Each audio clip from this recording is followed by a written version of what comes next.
A graça e a paz do Senhor Jesus, amém? É uma alegria imensa poder estar nessa noite festiva, essa noite de louvor e de gratidão a Deus por mais um ano de existência que o Senhor concede a essa igreja. E eu trago as saudações do Instituto Bíblico Betel Brasileiro, na pessoa do seu presidente, o pastor Edmundo Jordão, que parabeniza também essa igreja, e as saudações também do meu esposo. Ele dirige a igreja do Betel no Castelo Branco, por isso que essa noite não está aqui. E eu louvo a Deus pela vida do pastor Eudes, que tem sido uma bênção enorme ali no Betel, é professor da instituição já por muitos anos, deu uma parada e esse ano nós fizemos um convite novamente e com muito amor, coração aberto, ele está ensinando ali no Betel. E eu tenho uma admiração muita pelos congregacionais. Eu nasci na igreja congregacional aos 9 anos, lá no Rio de Janeiro, e toda a minha família vem de origem da igreja congregacional, e hoje eu trabalho no Betel, e lá também tem muitos congregacionais. A missionária Glaucia também, que está aqui conosco, ela também é da igreja congregacional em Belo Horizonte. Estou vendo o pastor do Betel lá atrás, o pastor Reginaldo, que ele fica bem, a missionária Salvanieri, eles dirigem também as nossas igrejas. Seja bem-vindo, seu Vitor, no nosso meio. Nós vamos ficar em pé e vamos abrir as nossas Bíblias.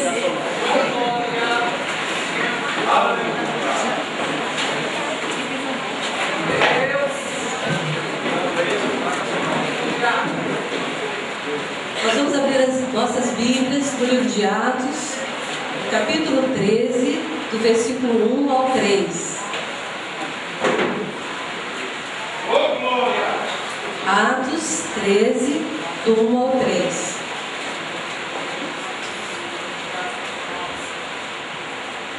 Todos encontraram? Amém?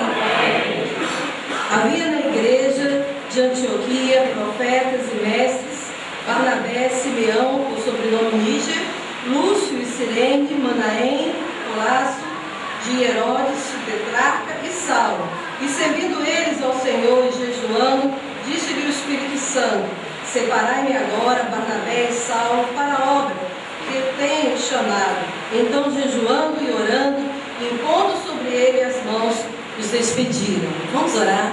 Senhor, nós bendizemos o teu nome por essa noite, pelos hinos entoados, por mais um ano de existência que o Senhor concede a esta igreja.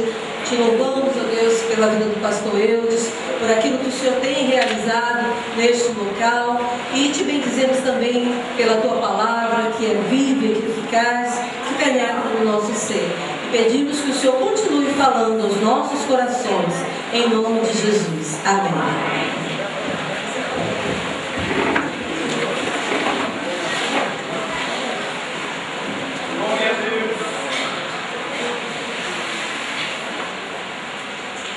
A força da igreja local no cumprimento do ID do Senhor Jesus. Os moravianos, eles foram os primeiros protestantes a colocarem em prática a ideia de que a evangelização dos perdidos é dever de toda a igreja, não é dever de uma só pessoa e nem só de uma determinada sociedade, mas toda a igreja, ela tem a responsabilidade da evangelização.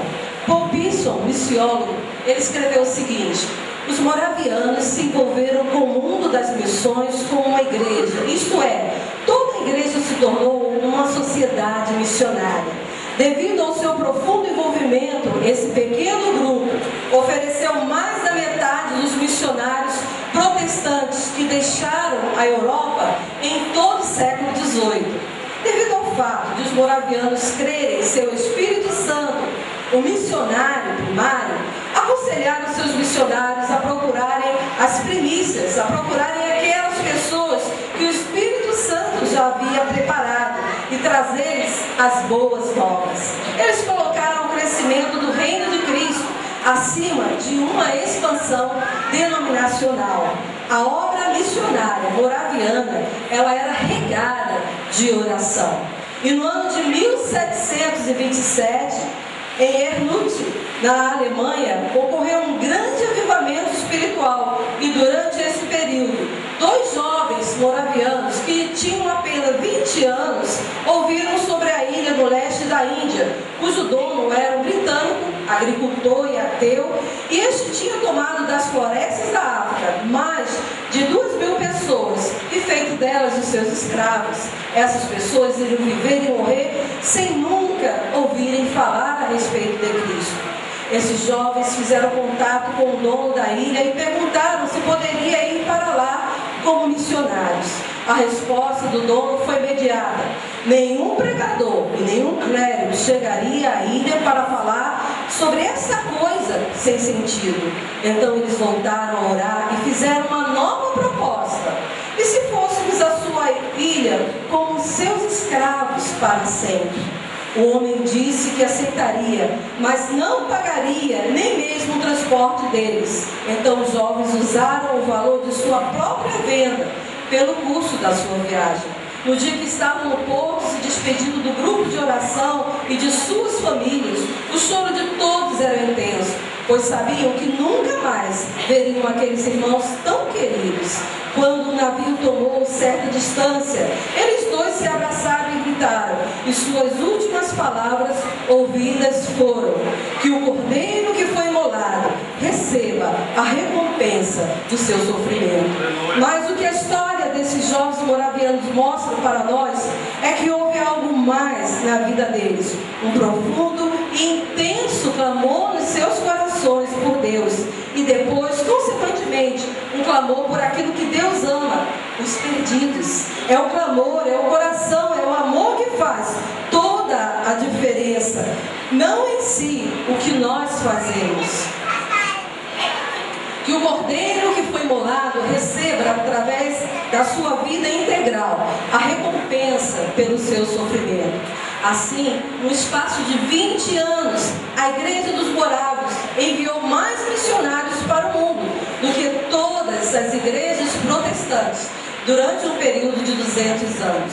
Os irmãos morávios, dirigidos por Zinzendorf e outros líderes, enviaram missionários para as Ilhas Virgens, Groenlândia, Suriname, África do Sul, para a Jamaica, Canadá, Austrália, entre outros longínquos lugares. Nos primeiros 100 anos de atividades, os irmãos morávios obtiveram um impressionante número de 40.000 membros, 209 missionários e 41 centros de missões ao redor do mundo. Em 150 anos, eles enviaram 2.158 missionários. Quando Zinzendorf era questionado sobre o real motivo para tão expressivo e sacrificial movimento missionário, ele respondia: estamos indo buscar o cordeiro e o galardão do seu sacrifício, baseado em Isaías 53:11. Zinzendorf morreu aos 60 anos, pastoreando até o fim de seus dias.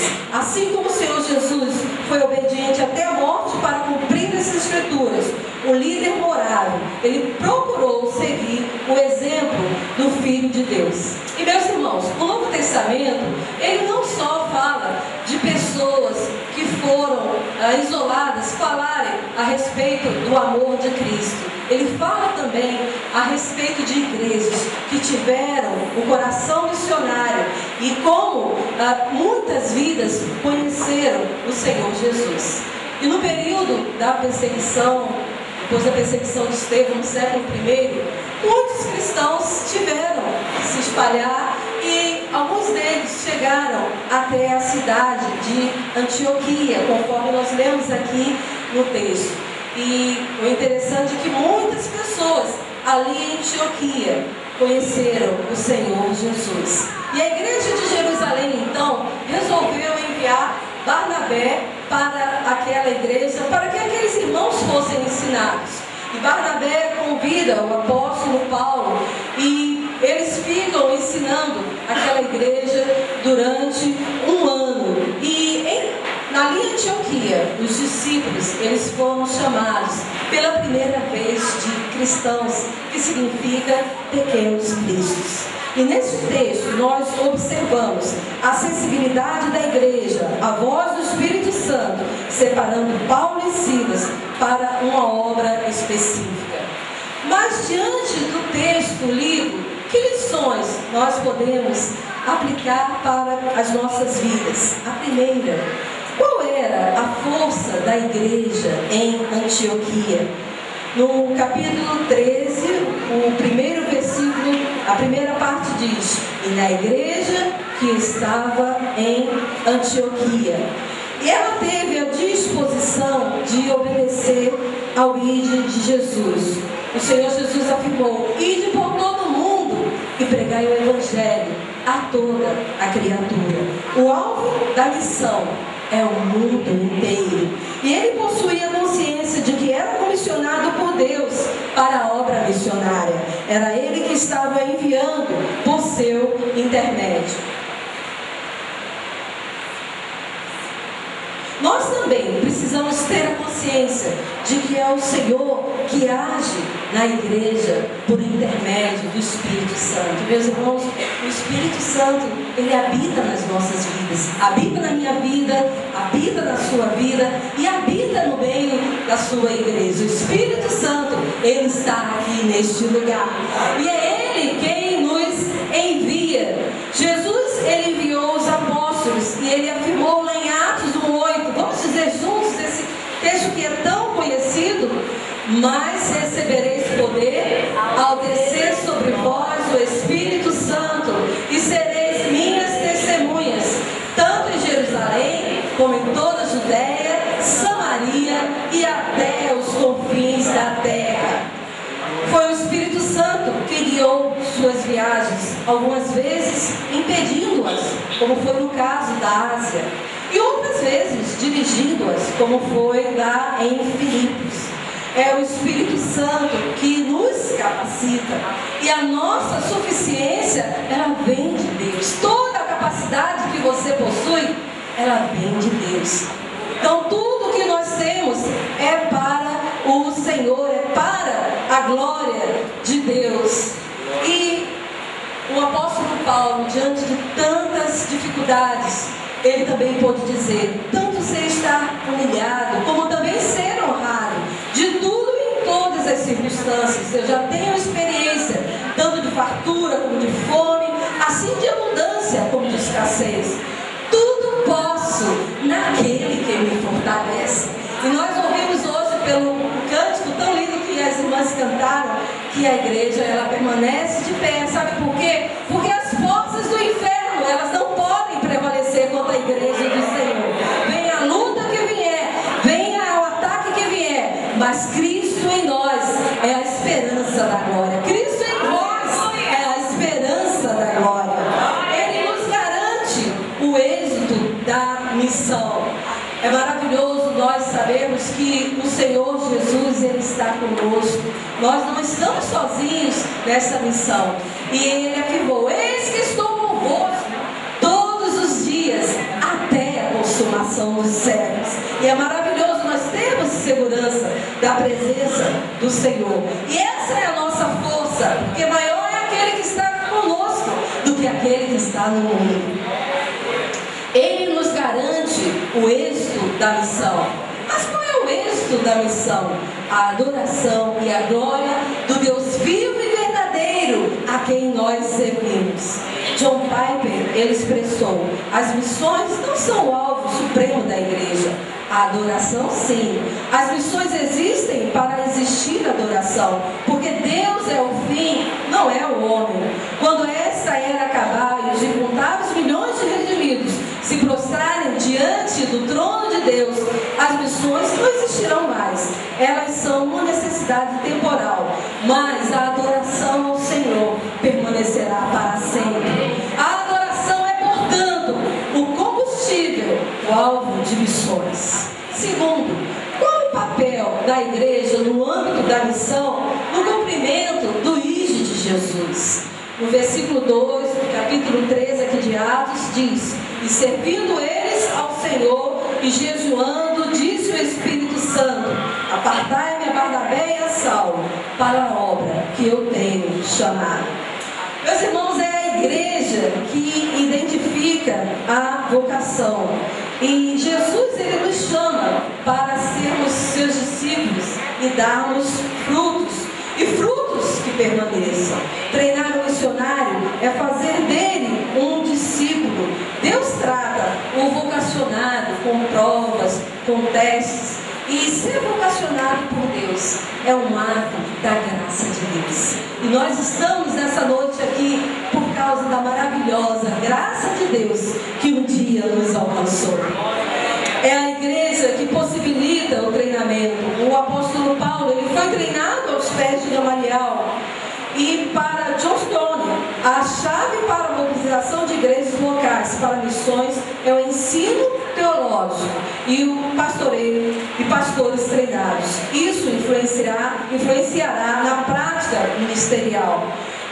Há uma expressão que diz: ministério é para aqueles que não sabem viver sem ele. Pastor, você sabe viver sem ministério? Não, também não. Os irmãos estão aqui também não. Então, ministério é algo dado por Deus para as nossas vidas. Paulo afirmou: ai de mim se eu não pregar o Evangelho. E eu acho muito lindo porque o apóstolo Paulo, ele possuía um amor imenso pelos perdidos sem salvação. E que esse amor também possa estar entranhado nas nossas vidas. É a igreja que envia. A igreja de Antioquia enviou Barnabé e Saulo para a obra que o Senhor havia chamado. E eu vou destacar aqui algo que a missionária Lídia, ela escreveu. A missionária Lídia foi a fundadora do Betel Brasileiro. E ela dirigiu essa obra por 33 anos. E antes de partir, ela escreveu o seu testemunho, que foi depois publicado no livro. Escutem só o que foi que ela escreveu. Certa vez eu estava evangelizando o velho Suassuna, com 75 anos de idade, chefe de toda a família Suassuna, homem valente, cheio de experiência com a vida dura do sertão. No velho casarão, sentado numa rede, eu começava a falar ao senhor Suassuna das maravilhas do Evangelho e do poder transformador da palavra de Deus. De repente, o velho se levanta e diz: Jesus pode me perdoar? Já fiz muitas ações mais em minha vida. Como é que eu posso ser salvo? Imediatamente eu lhe disse: crê no Senhor Jesus e será salvo, tu e a tua casa. Ele tem poder de perdoar pecados. E prossegui lendo os textos bíblicos que provam essa verdade. Ele não demorou a dizer: eu quero aceitar a Jesus. Aquele velho corajoso que enfrentou durante muitos anos o vandalismo dos cangaceiros nos sertões do Nordeste começou a chorar, pediu perdão a Jesus e aceitou-o como seu Salvador. Para minha surpresa, o senhor Suassuna, que segurava um cigarro de palha nas mãos, imediatamente jogou fora e disse: faz 70 anos que fumo essa miséria, pois desde os 5 anos de idade meu avô pedia para eu acendesse o cigarro e eu primeiro fumava antes de entregá-lo em suas mãos. De hoje em diante não fumarei mais, sou de Jesus e ele é meu. Em todo o meu longo ministério, essa foi a decisão mais bonita que presenciei. O impacto da conversão do senhor Suassuna ecoou em toda a vizinhança. À noite os vizinhos já estavam assistindo o culto em sua casa. Logo ele reservou um terreno em sua fazenda, onde construímos um templo. Naquela área o cultivo principal era o fumo. Suassuna mandou arrancar todo o fumo do seu sítio e plantou naquele lugar a cana-de-açúcar. Todos ficaram maravilhados com o poder do Evangelho na vida daquele homem. Durante quase 2 anos de ministério no sertão, desbravando campos pioneiros, foram fundadas 5 congregações que mais tarde se tornaram igrejas. Diante de tantas pessoas salvas, neste curto período de evangelização, criei ânimo e coragem de firmar minha vida no grande alvo de ganhar vidas para Cristo. Sentia-me compensada em gastar minhas energias jovens pregando a preciosa palavra de Deus. E daí parti para a missão mais ampla de despertar os jovens de todas as igrejas congregacionais a darem suas vidas pela pregação do Evangelho. Glória a Jesus. Então a missionária Lídia fez um trabalho lindo também com jovens das igrejas congregacionais e posteriormente funda o Betel Brasileiro. A Bíblia, ela nos relata a história de grandes líderes que influenciaram a sua geração com grandes lideranças. José foi enviado para salvar. Moisés foi enviado para libertar o seu povo. Josué foi enviado para conquistar a terra prometida. Os reis foram enviados para exercer o comando de Deus. Davi, o homem segundo o coração de Deus, um líder com muitas missões para dar-nos em seus momentos, tanto de fraquezas como também de virtudes. Os profetas foram enviados como mensageiros de Deus. Isaías afirmou, após o Senhor questionar: a quem enviarei e quem há de ir por nós? Ele responde: eis-me aqui, envia-me a mim. Isaías teve a visão da glória de Deus, sentimento de reconhecimento do seu estado pecaminoso, a ação santificadora de Deus e a chamada divina e o envio. A Jeremias o Senhor ordenou: a todos a quem eu te enviar irás, e tudo quanto eu te mandar falarás. Ezequias, rei de Judá, exerceu uma liderança comprometida e responsável. Todos foram sensíveis à voz de Deus. E, meus irmãos, existem várias vozes que nos rodeiam. Existe a voz do inimigo, e essa voz a gente deve eliminar de escutá-la. A Bíblia diz: sujeitai-vos a Deus, resisti ao diabo e ele fugirá de vós. E existe também a voz do amigo, e nem sempre aquele conselho daquele amigo é aquilo que Deus quer para o nosso coração.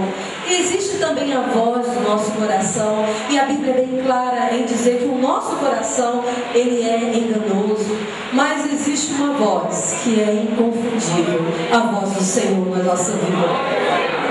E aquilo que Ele quer, nós só temos que dizer como Isaías: eis-me aqui, Senhor, envia-me a mim. E essa voz é uma voz inconfundível. Jesus, Ele ordena o envio. O Espírito Santo, Ele capacita os seus discípulos para a missão. Ele enviou os apóstolos. Deus envia tanto a mim como também a você. Quão formosos são os pés dos que anunciam as boas novas. É interessante que os pés, eles são pouco vistos, mas eles têm um alcance tremendo. Resistem à poeira da terra estranha, às tempestades da vida e às potestades do ar, e pode transmitir que Deus reina entre as nações. Há um testemunho muito lindo do conde Zinzendorf, que nós lemos sobre a sua vida, sobre o trabalho entre os moravianos. Certa vez ele teve um sonho, e no sonho ele viu o seguinte: a Groenlândia para Cristo. E ele chegou então diante de um oleiro e disse: você quer ir para a Groenlândia? E olha só o que ele disse para esse oleiro: você vai sozinho, você vai sem o sustento e você não vai poder voltar mais. Não é a vontade, né? Em todas essas três características que a gente observa da sua ida. E aquele oleiro disse então: olha, eu vou para casa e eu vou orar. E ele retorna então ao conde Zinzendorf e ele disse: eu vou. E o conde Zinzendorf perguntou: mas o que você então exige? Ele disse: eu só quero um par de sandálias. E o conde Zinzendorf disse: no dia seguinte eu vou entregar o par de sandálias ali na sua casa. E no dia seguinte o conde Zinzendorf bateu na porta, atendeu uma senhora, e quando perguntou por aquele oleiro, ele disse o seguinte: olha, ele acordou bem cedo e ele disse que estava com muita pressa e não podia esperar. E meus irmãos, aquele oleiro, ele não exigiu na realidade nada para falar do amor de Cristo na Groenlândia. E hoje, 50% das pessoas ali conhecem ao Senhor Jesus. Glória ao nome do Senhor. É a igreja que intercede. E nós temos exemplos na história de Israel. Abraão foi chamado por Deus e recebeu a promessa através dos seus descendentes. Ele foi um intercessor. O juízo divino foi aplicado sobre Sodoma e Gomorra, mas a sua família foi salva por causa da intercessão. Moisés foi intercessor de Israel. Salomão ora para que os povos temam e conheçam ao Senhor. Jeremias envia Israel a orar pelos estrangeiros. Daniel possui uma vida de oração. Neemias ora por restauração. Jesus é o maior exemplo de intercessão. Ele nos ensinou: rogai ao Senhor da seara que envie ceifeiros para a sua seara. O apóstolo Paulo, ele enfatiza que devemos orar para que todos os homens sejam salvos. Por meio da oração, inúmeras transformações mundiais ocorreram no século 20 e 21 e grandes colheitas. Possuímos inúmeros desafios para intercedermos.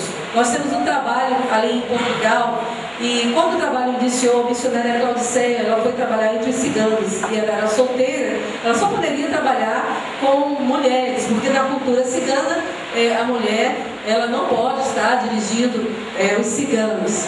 E ela começou então um trabalho com mulheres, e certa manhã ela estava orando ali com as mulheres, e chegou então uma notícia que uma família cigana estava para exterminar outra família. Ela deixou aquelas mulheres em oração e foi até aquela casa e falou do amor de Jesus para aquela família cigana. Tanto a que estava querendo matar, como também a outra que poderia ser morta. E meus irmãos, aqueles ciganos conheceram o amor de Jesus. E Deus foi salvando ciganos. E aquele local que se chamava Monte Verde, hoje se chama Monte Santo, para a glória do Senhor Jesus. Porque o Evangelho, ele é o poder de Deus para a salvação de todo aquele que nele crê. A missionária Duvalina, ela, no livro que ela escreveu sobre a missão de interceder, ela afirmou: o sucesso extraordinário do crescimento da igreja evangélica sul-coreana está na vida de oração e de seus líderes e do povo coreano, que aprendeu a orar durante horas e horas e dias seguidos. Hoje, 1.200 pessoas reúnem todas as manhãs para 3 cultos de oração, às 4, às 5 e às 6 horas da manhã. E as igrejas coreanas, elas são conhecidas pelos seus cultos de oração. Muito pode, em sua eficácia, a súplica de um justo. Meus irmãos, não é pouco não, é muito pode a súplica de um justo. É a igreja também que sustenta o missionário. A igreja de Filipos, a primeira base de operação do Evangelho na Europa, torna-se o centro de apoio para o trabalho missionário de Paulo mais ao sul. Essa igreja firmou parceria com ele no Evangelho, enviando apoio financeiro, vez após vez. É a igreja que cuida. Há igrejas que enviam o missionário e se esquecem dela. Nem se lembram mais, até mesmo de orar. O cuidado é dever da igreja. O apóstolo Paulo sentiu-se cuidado pela igreja de Filipos e teve a preocupação no cuidado de outros. E eu parabenizo essa igreja porque hoje, no aniversário, o tema foi missões. Então, a gente vê que é uma igreja que tem a visão, essa visão missionária e muito mais Deus há de fazer também nessa igreja. Quem é a igreja? Eu, você, somos nós. A responsabilidade de todos nós não é só do pastor. Deus quer contar com cada um de vocês. Deus quer contar com as nossas vidas. Como poderemos cumprir como igreja o ID de Jesus? Versículo 3 diz: então jejuando e orando e pondo sobre eles as mãos, os despediram, obedecendo a palavra de Deus, tendo uma nova visão de enxergar o mundo. Jesus afirmou: erguei os vossos olhos e vede os campos que já branquejam para sempre.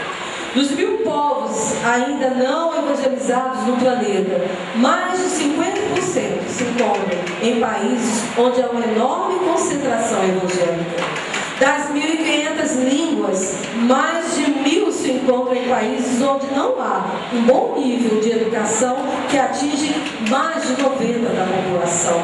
Dos 10 países com maior concentração evangélica do mundo, encontramos o Brasil, que nesse paradoxo convive com mais de 10.000 vilarejos ribeirinhos sem a presença evangélica, mais de 100 tribos indígenas sem a presença missionária, segmentos sociais, tanto no sertão como em São Paulo, sem a palavra pregada. Na Ásia está concentrada mais da metade da população da Terra e 97% são de pessoas não alcançadas pelo Evangelho. Diariamente nos países asiáticos, 80 mil morrem sem conhecer o amor de Jesus Cristo. Embora 97% de vidas não alcançadas no mundo vivem naquela região, menos de 0,05% do total de cursos provenientes das igrejas do Ocidente estão sendo enviados para ajudar e compartilhar a boa nova aos asiáticos. Há uma quantidade impressionante de trabalho para fazer. No entanto, com missionários locais é possível alcançá-los. Há cerca de 2.200 povos não alcançados ainda no mundo. E há um número expressivo de agências trabalhando em projetos. Como é que nós podemos cumprir o ID de Jesus? Vivendo de acordo com o caminho do Senhor, em retidão, justiça e em santidade, testemunhando a glória de Deus no nosso lar, no nosso trabalho, no estudo, anunciando a tempo e fora de tempo as maravilhas do Senhor, sendo um veículo de bênção para as nações, proclamando o Evangelho, desenvolvendo a missão integral. O pastor Rosivaldo Araújo, recentemente publicou um livro com o título Ninguém Detém é Obra Santa. E meus irmãos, eu oriento a todo irmão ler este livro. É um livro que fala da obra de renovação espiritual no Brasil, do trabalho também dos congregacionais. E no último capítulo, ele relembra que David Livingstone, que depois de muitos anos de missões na África, já com seu braço quebrado, inutilizado pelo ataque de um leão, ele voltou à Inglaterra. E diante ali de uma atividade missionária, ele foi convidado no congresso de jovens. E ele falou a respeito do seu testemunho. E quando ele acabou, o dirigente daquele congresso fez um apelo para aqueles jovens. Quem quer ir agora no lugar de David Livingstone para a África? E nenhum jovem levantou o seu braço. E vocês sabem o que David Livingstone fez? Ele disse, então eu irei. E ele foi. E ficou ali até a sua morte. E o seu coração foi sepultado ali na África. E o restante do seu corpo voltou para a sua terra de origem.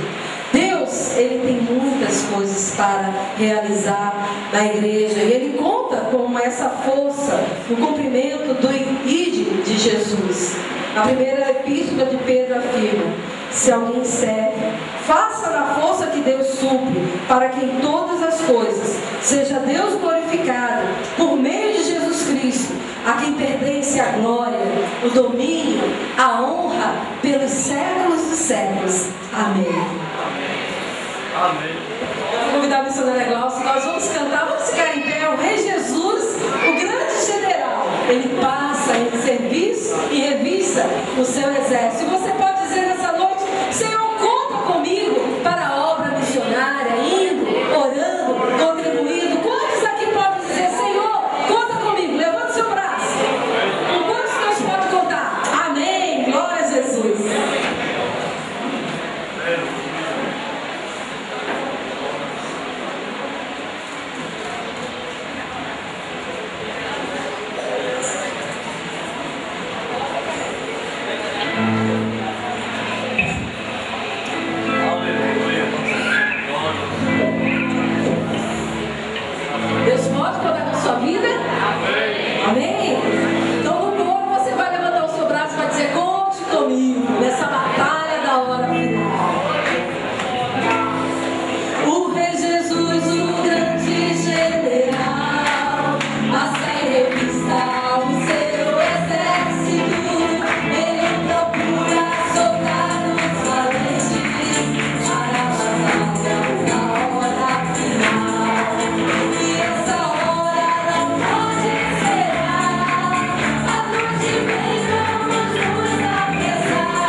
Amém.